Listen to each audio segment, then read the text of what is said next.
참사 직후 현장에서 직접 지휘에 나섰던 최성범 용산소방서장이 경찰 수사 대상에 오르면서 논란이 일고 있습니다.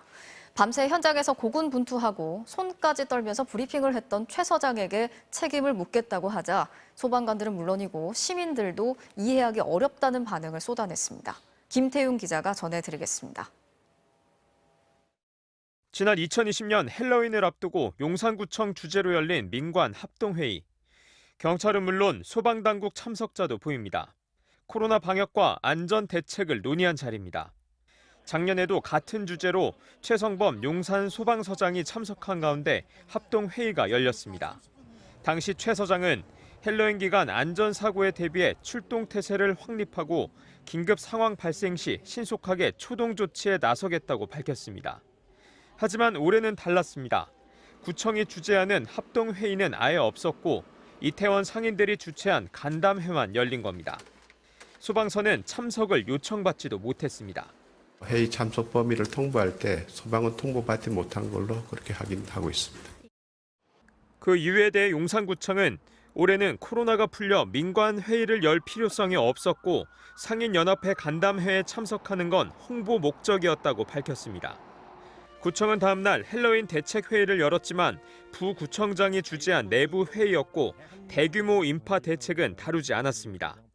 예년과 달리 사전 대비 논의에 참여하지 못한 최성범 용산소방서장은 참사 당일 이태원 일대에 머무르다가 사고 직후 현장에 출동한 것으로 전해졌습니다.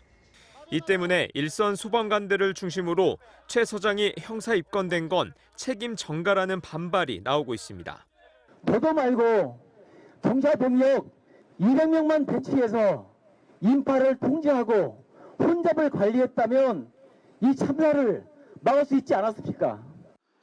전국 공무원 노조 소방본부 측도 정부 책임자와 지휘 라인에 면죄부를 주는 실무자급 꼬리 자르기식 경찰 수사는 국민 바람을 저버리는 것이라고 비판했습니다. 특별수사본부는 용산 소방서 측이 참사 전 112 신고를 받은 경찰로부터 공동 대응을 요청받고도 불응한 정황이 있다며 조사를 이어가겠다는 계획입니다. MBC 뉴스 김태윤입니다. 경찰청 특별수사본부가 12구 참사와 관련해 관계기관 책임자 6명을 입건했습니다.